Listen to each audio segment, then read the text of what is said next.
I'm dedicated to telling the truth because I know how a life can be altered when things go unsaid. Trauma will fester. It won't stop chasing you until you stop running.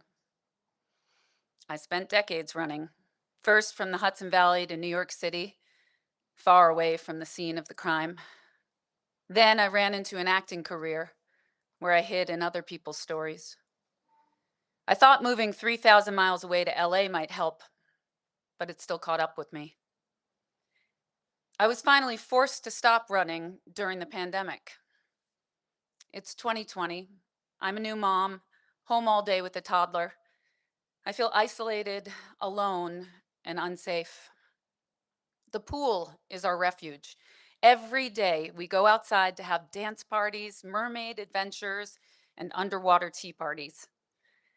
Today, my daughter is practicing jumping in the deep end, and I'm catching her over and over again.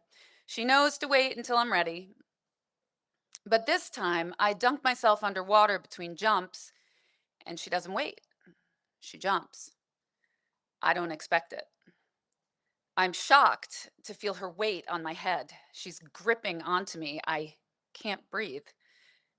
I look up and see the sky through the water, a terrifying sight. I've been here before. I know I have to get her off of me. I reach up and throw her little body to the side. I get her out of the pool. She's okay, thank God. But suddenly, I'm not. I've been transported back to the lake. Pure panic. I don't want to scare her, but I know I'm about to lose it.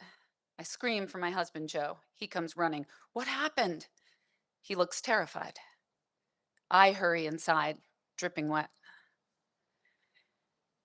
I've been catapulted to 1979, only 7 years old, on a summer camp field trip. I spend the morning playing with two other girls in the puddle deep water. It's fun, but I want to go where the big kids are, in the deep end. The three of us walk hand in hand into the dark, glittery water, all little, all little girl giggles and excitement. The water is getting deeper, first to our knees and then to our bellies. Now it's to our chests. And then, the next step, there's nothing there. The earth has disappeared from under our feet. They are going under. I thrash my little feet, lifting with all my might, but then my head is pulled underneath. My fingers are being squeezed. I'm being pulled down further. I look up and see the sky through the water. I know I must break for the surface. And I can't do that with these little limbs intertwined with mine, pulling me down. I yank my fingers away and kick with all my might. I break into open air and gasp a breath. That day, three of us went into the water, but only two of us made it out. I shatter into a million pieces. The yellow school buses are lined up, but no one is on them yet. I don't know where to go. I don't know where I am. I barely know my name.